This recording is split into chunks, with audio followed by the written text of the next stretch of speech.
Uste duzue kalamuaren mundua lotua dela ekologiarekin? Berdea da bai, baina zer dago benetan industriaren atzean? Bai Jokin, nik uste dut kanabisa nahiko ona dela segunetan nor saltzen dizun. Horretarako, 1000 biderrez hobe da zuk zeuk landatzea. Eta honi buruz hitz egiteko Martin Barrioso daukagu. Debekuaren aurkako diskurtsoa sustatu duen lehenetariko bat izan zen. Kanabisaren munduan da ezaguna Martin. Kanabisaren kontsumoan muga gehiegi ikusten ditu honek. Autoritarismoaren gorakadak kezkatzen du eta horretaz mintzo da. Begira nola dabilen kalamuaren erregulazioa mundu mailan, ez?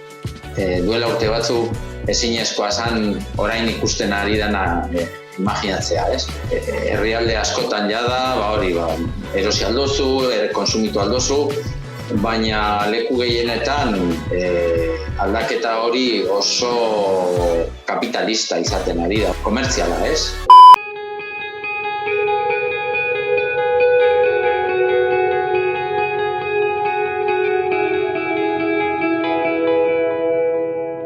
Argi dago muga batzuk ezarri behar direla, baina oro har gure gizartean muga gehiegi daukagu arlo batzuetan, ekonomia alorrean esate baterako badirudi mugarik ez dagoela, edozein asmakizun egin alda dirua irabazteko, denak balio du, modu berriak asmatu aldira behin eta berriz, baina beste hainbat gauzetarako ez.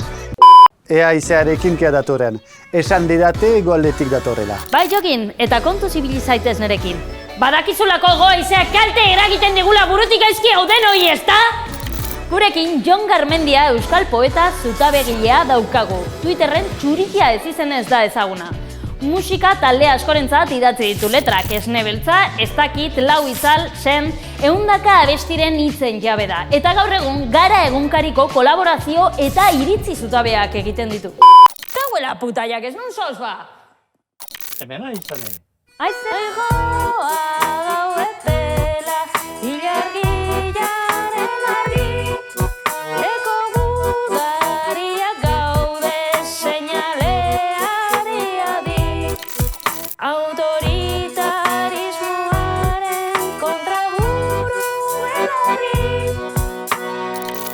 bizi euskara, azta izaneko gudari. Sentibera amaiera, ez da, nirindane? Bai, dejar ez dago baino ez horregatik, behar beste movida bategatik, Sartu zait begian zerbait, nik ez dut egarrik egiten, ni oso gogorra naiz, joder, manua etxera.